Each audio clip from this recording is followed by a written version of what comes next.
Hello, everybody. My name is Zerduku, and welcome to another book. And my friend Will's gonna read the next one. Enjoy.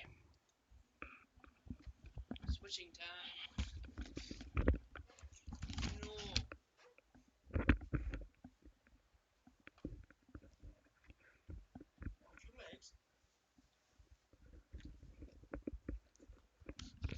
What's with the hat?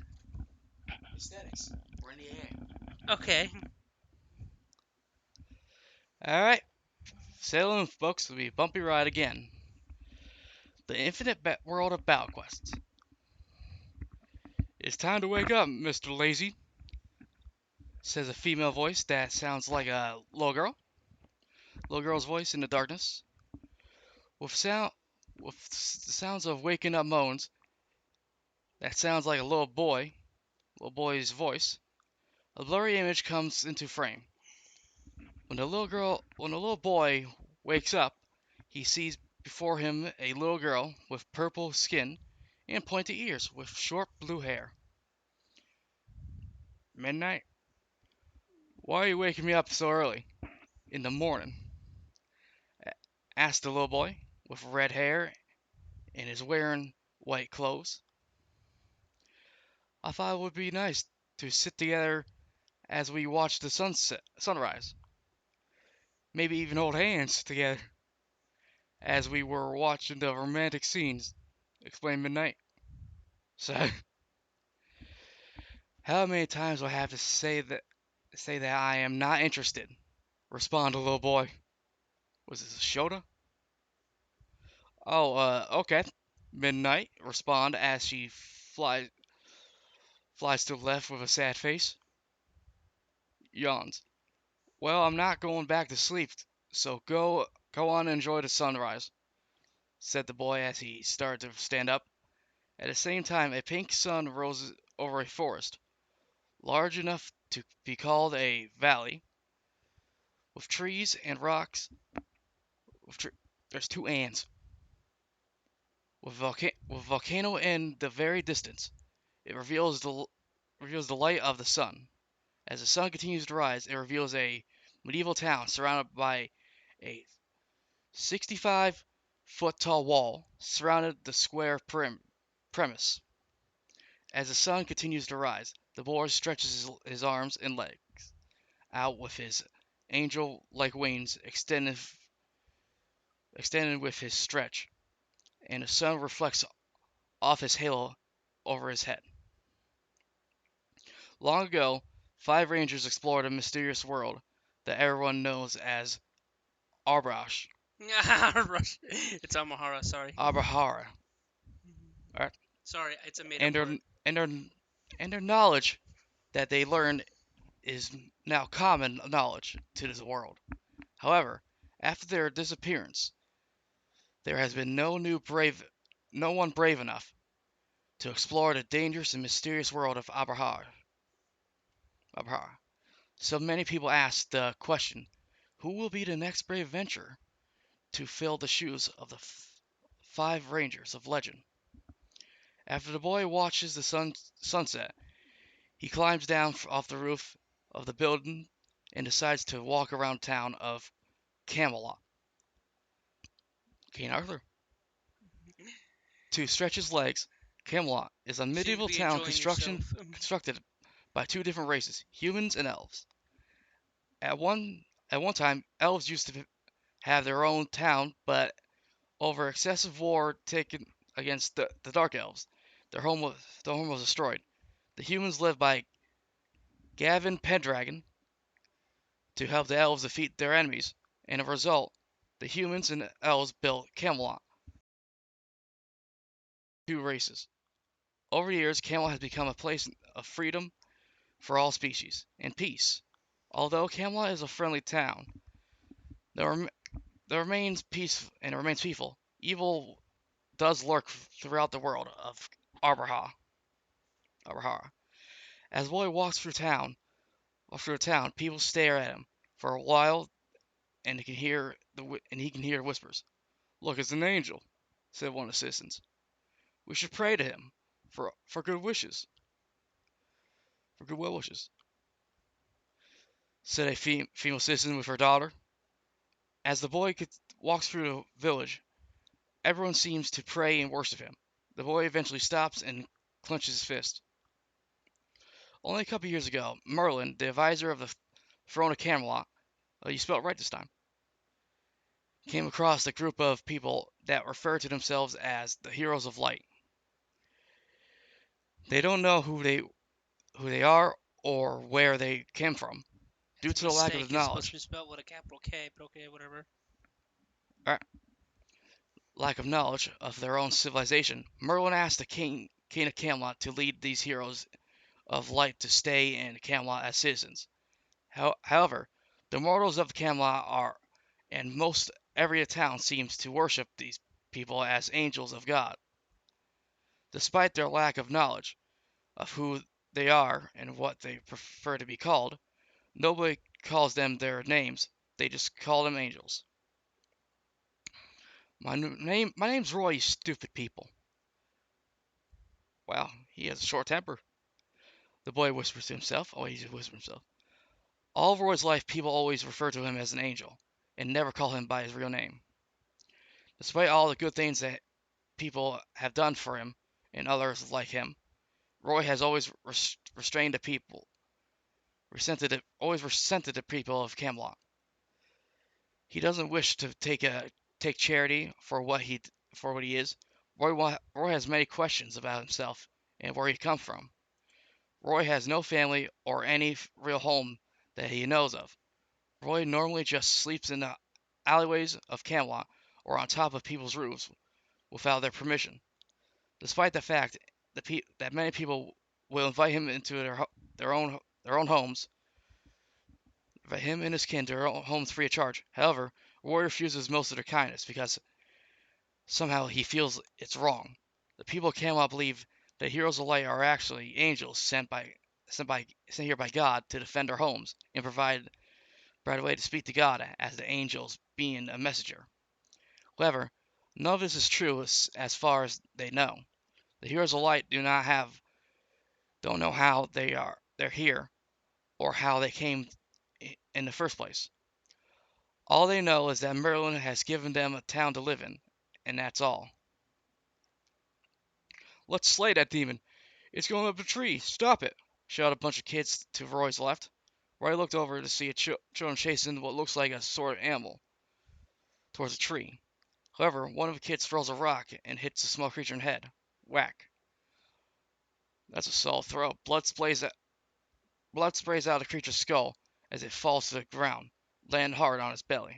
But Roy runs fat, runs as fast as he can and to get where the kids are quickly shouting with confusion. "Hey, where are you going? Where are you guys going?" All three of the kids turned. Going, doing. "What are you doing?" My eyes are messing up. Foggy vision. What are you guys doing?" All three of the kids turned to see Roy. "Oh, we're just trying to stop this demon from stealing any more apples from my father's shop." "How about, since you're an angel, you help us kill this demon?" said a lead kid with a red spiky hair. "Demon?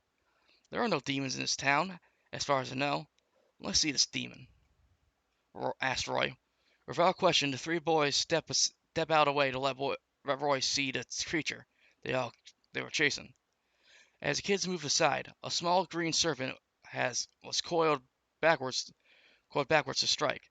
The snake seemed to be attached to a slight, large creature with a brown and with a brown fur and porcupine quills around its neck.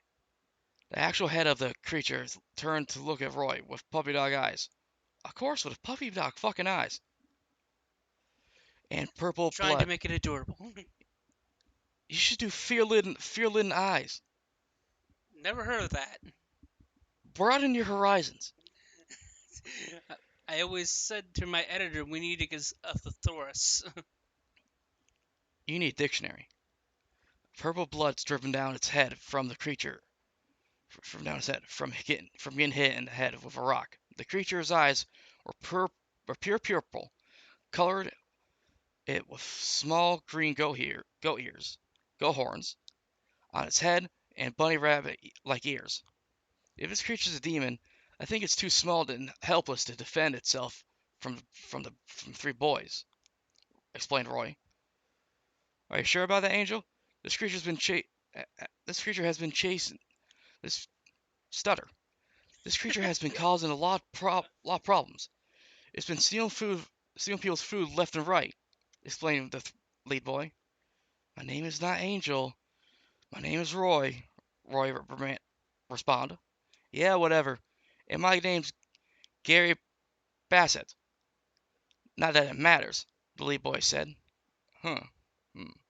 Why, why preventing us from killing this demon? Are you with this demon? Asked the boy left. Well, I'd never seen this creature before, but just think just think it's a little harsh for you to be bullying this little animal. Roy responded. Yeah, like that makes sense. Yeah, like that make any sense. You know what I think? That that you're not actually an angel at all. You're just trying to trick us to not killing this demon for stealing. And for that reason, we're gonna take you down. Some balls, says Gary as him and the three boys get ready to gang up on Roy. Stop! Shouted a female voice behind the three. All three boys turned around to see Midnight, the dark fairy behind them. It's a dark fairy, said one of the boys. The angel is evil. However, that's not going to stop us, shouted Gary with confidence. Charge at him if you dare, but I know magic, so you boys better back down, shouted Midnight as she takes a strange stance. At the moment, Roy was a bit confused because he didn't know that Midnight knew magic. Sometimes he did not feel something did not feel right of him thinking about it. If you knew magic, why are you attacking? Why don't you attack us first then? Asked Gary with confidence. Midnight began to sweat due to the intense situation. Although technically Midnight has buffing, but she spent a lot of time in the library and learned a lot about magic spells. However, she never cast a single spell in her entire life. What? Good show horse pony. What? Own joke. She was uncertain that the spell that she was about to cast was going to work. Look at her, boy. Look at her. She's sweating bullets. How the fuck do you know bullets? Anyway, one of the boys said with confidence. Ta, I think she is bluffing, said your boys. Said your boy. Then let's get her. This is not a peaceful place, said Gary with confidence. He's so much bravado. As What? all three. Let me keep reading. My throat's starting to get fucking dry. Intermission. uh, Ginger Ale hashtag not sponsored.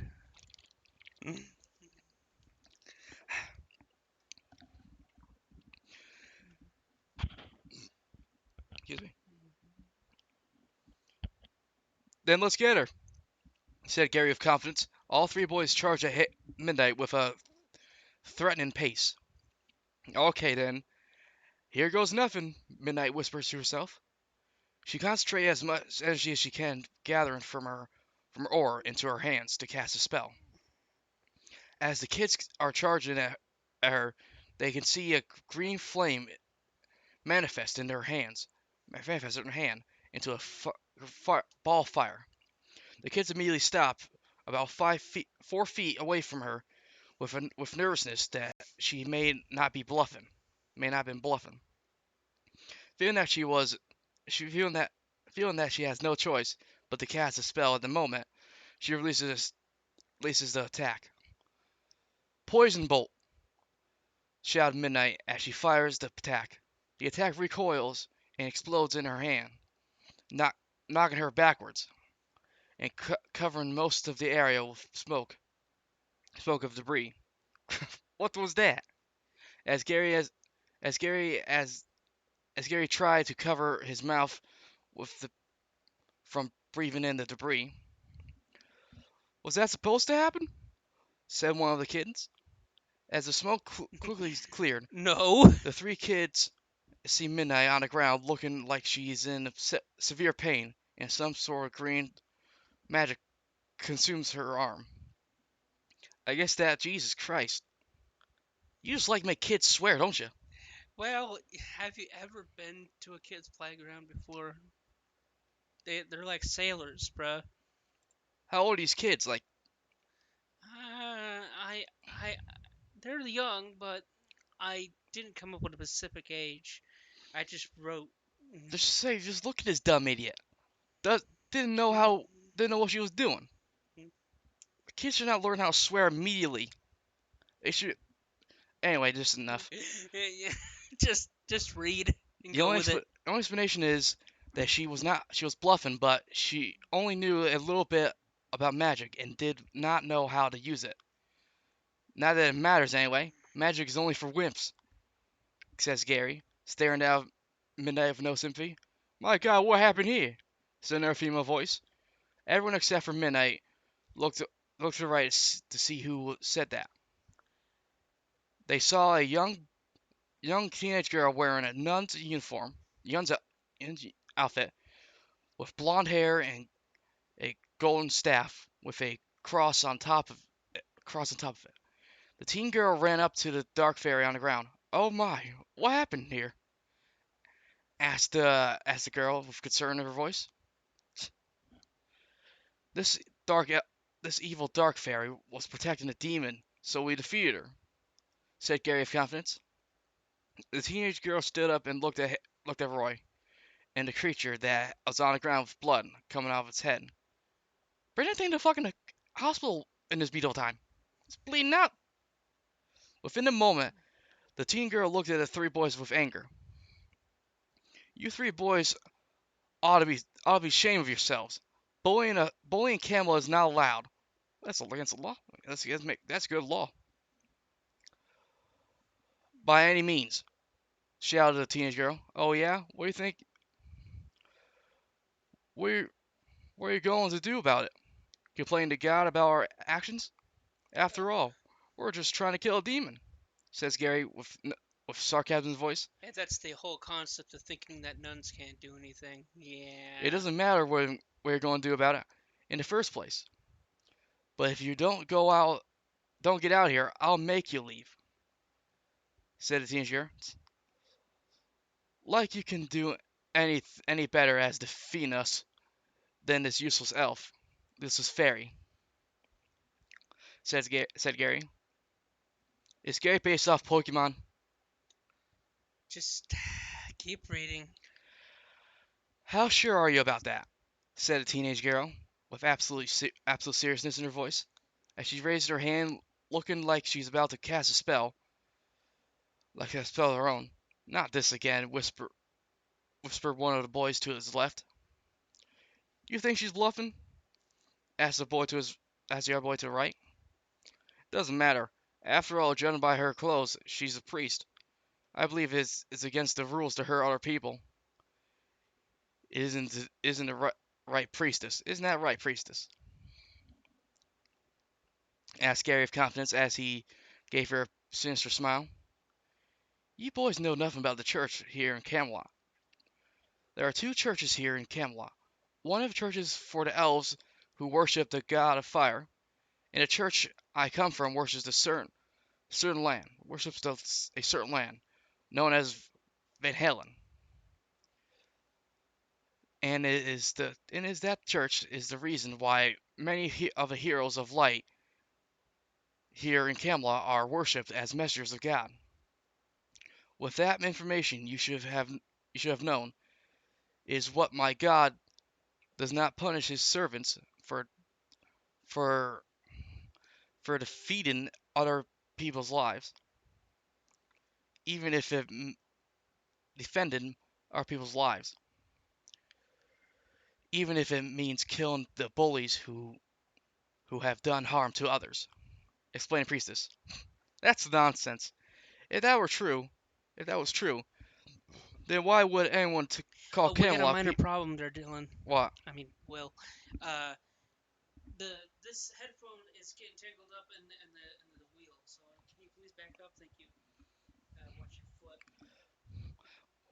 Why would anyone call Camelot a holy place if their god is vengeful?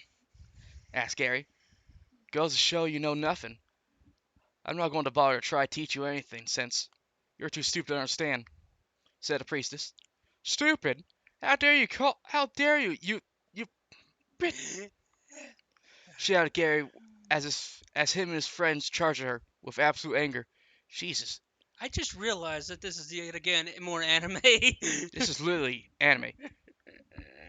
Only As the fantasy anime, basically. as the kids were charging at a priestess, all of a sudden a bright pink light appears out of ball as a ball entry in the priestess' hand, and she aims it at the ground between her and the bullies. "Angel bolt!" shouted the priestess as she releases the attack. It hits the ground, causing an explosion that knocks all three boys, on their backs, about 3 feet away. As the three boys are trying to recover and trying to get up, the smoke clears, revealing the priestess still standing, still staring at them with a very serious look. "Unlike this poor dark fairy that you attacked, I am a daughter of Father Edward Moore," explained the priestess. "You mean Father Moore?" asked Gary. Wait a minute. Isn't he one of the priests who helped the Knights of Camelot?" asked the boy. "That's right. My name is April Moore, and you should have remembered it, because if you didn't leave here, then there have been consequences. There have been the consequences would have been, unfortunately, death," she said the priestess with a very cold, serious look in her eyes. "Nah, she, she's not kidding. Look at her eyes. Let's get out of here." "One of them actually grew a fucking brain cell," shouted one of the boys as they immediately got up and run as fast as he could. "Damn it! You haven't seen the last of us." "Oh, great, fucking Pokemon rivalry," shouted Gary as he and his other friends Gotta ran catch away. 'em all, Pokemon. Dang it, there, Will. Why'd you make me do that? "You brought upon yourself." After all, after all three of the bullies ran away, Roy ran up to April. Thanks for helping us," said Roy with politeness. "Oh, it was nothing at all." Wow, whole 180. April said. April with a cute adorable voice. I didn't realize I'm 180. "Anyways, we need to get this poor dark fairy and that creature over there to the church immediately for their injuries. I'll help carry Midnight to the church. You'll get the poor creature, poor animal, will you? Won't you?" asked Roy. "Sure," April responded as she put away her staff on her back so she could pick up the small animal. After that, both Roy and April carried the injured to the church. 5 minutes later, Roy and April brought the injured at the church, and they met Father Moore, who is a 7 foot tall man who is bald and is wearing a priest uniform. Father Moore help Roy get Midnight onto a bed, where Father Moore begins healing her with magic. While Father Roy is healing Midnight, April puts the creature on a table, then puts a band-aid on the creature's head. I give up. You got nothing to say. There you go. By tomorrow, it'll be all gone," said April with a cute and adorable smile. At first, the creature looked at April with confusion, but the creature responded. "Foo," Foo! reminds Or the is it creature actually I more like played in the game, foo? said the creature with a cute and adorable smile, Mm. with its bunny ears perking up. No, that's The rabbit. adorable. At the at the same time, Father Moore was healing Midnight, and he managed to make most of the poison go away. This one was definitely a critical condition. "It's a good thing you brought her here," Not only that, her failed attempt to cast spell poisoned her, but it also used up half her magic pool. I was able to break her fever, but she will have to stay here for at least 5 days," explained Father Moore. "Thank you very much for helping. By the way, magic pool?" asked Roy with confusion. As an immediate response, Father Moore walked over to a table and picked up a can. "You see this can?" asked Father Moore. "Yeah," asked Roy with more confusion. "I want you to ima- imagine this cup full of water. This cup represents the amount of magic an individual can hold in their body, and the water represents the magic itself. Then, when you use magic, some of the water will disappear into the cup.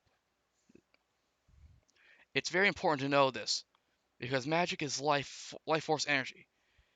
If you exceed the limit of your magic pool, you're causing severe damage to your body, or even death as a result. And this is why magic is sometimes is something that should be learned and taken not taken lightly by any means," explained Father Moore. Either way, I'm grateful," said Roy with respect. After that, Father Moore smiled. Then Roy turned around to walk up to the creature. In April. "Well, I guess you're safe now, so I'll be leaving," said Roy to the creature. However, before Roy could turn around and walk out of the church, the little stutter, the little cute, adorable creature jumps into Roy's chest. As a result, he falls down to the ground. Then the strange creature begins to lick Roy's face. "Hey, hey, stop it!" Weird dog," said Roy to enjoy himself. "More! It looks like you made a new Whoa. friend." "Is that so?" April Sepsma asked Roy, as he picked up the creature off his chest and held the small creature in his hands. "Phew," said the Whoa. small creature. Said the creature, smiling at Roy. "Well, if you want to be my friend, I guess I gotta give you a name. How about Whiskers?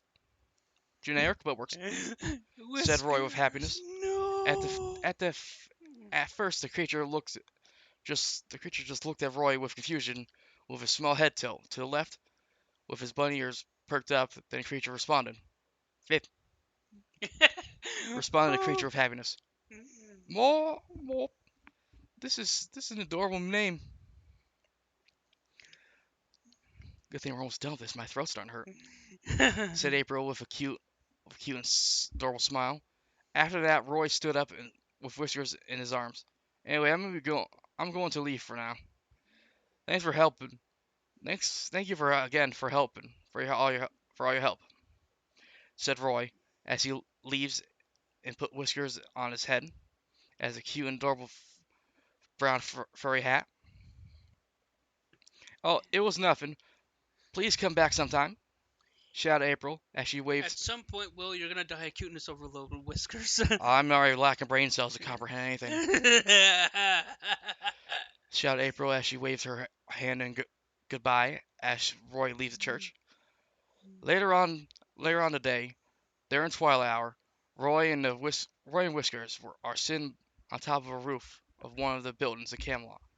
As Roy looks at the massive walls surrounding the town, he cannot help but feel envious.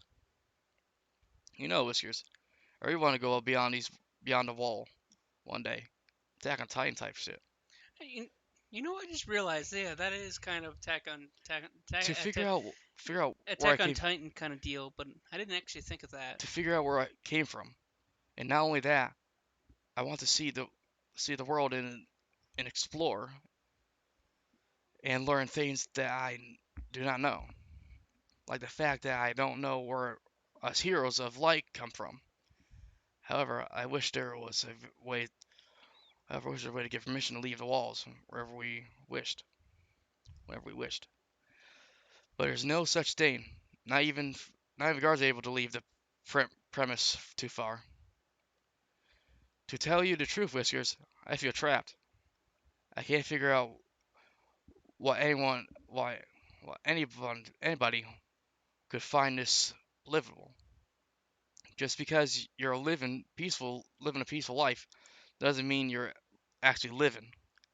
I feel like somewhere in my heart that we have to take a risk and explore and learn in order to understand where we all stand," said Roy, with all with only not only with confidence in his heart, but there is fire burned down deep down in his soul, screaming throughout the entire universe for a wish that he knows cannot be true, or he believes. So Roy was telling Whiskers all this, and Whiskers was looking at Roy with confusion, not understanding a word he's saying. All of a sudden, the sound of triumph echoes throughout the valley. Huh? Announcement from the kingdom. Let's go, Whiskers!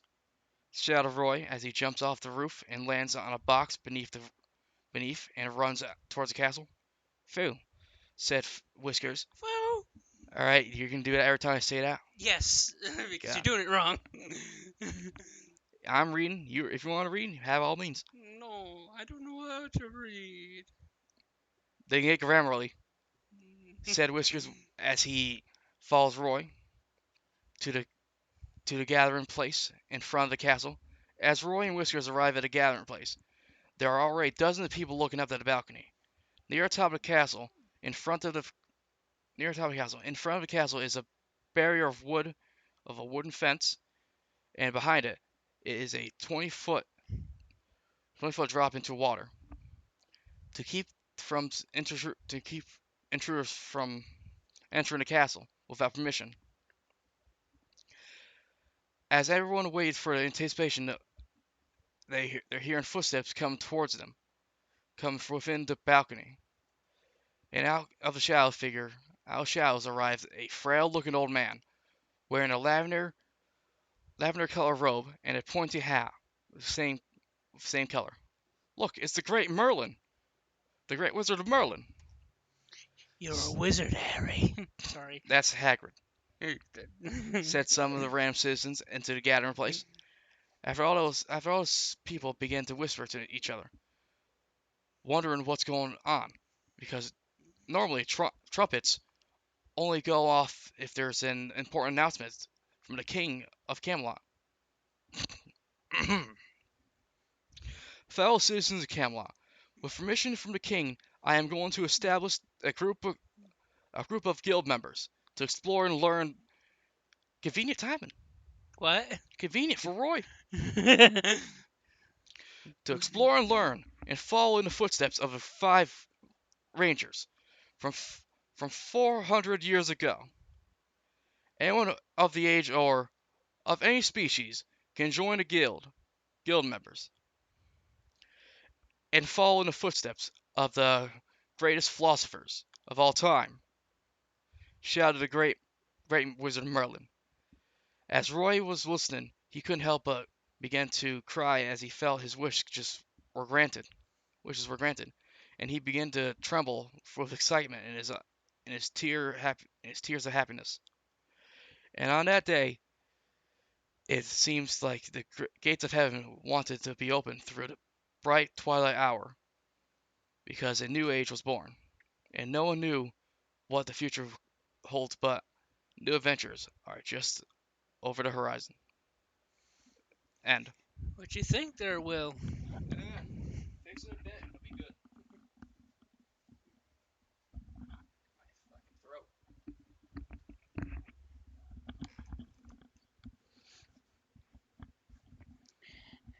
I hope you guys enjoyed that.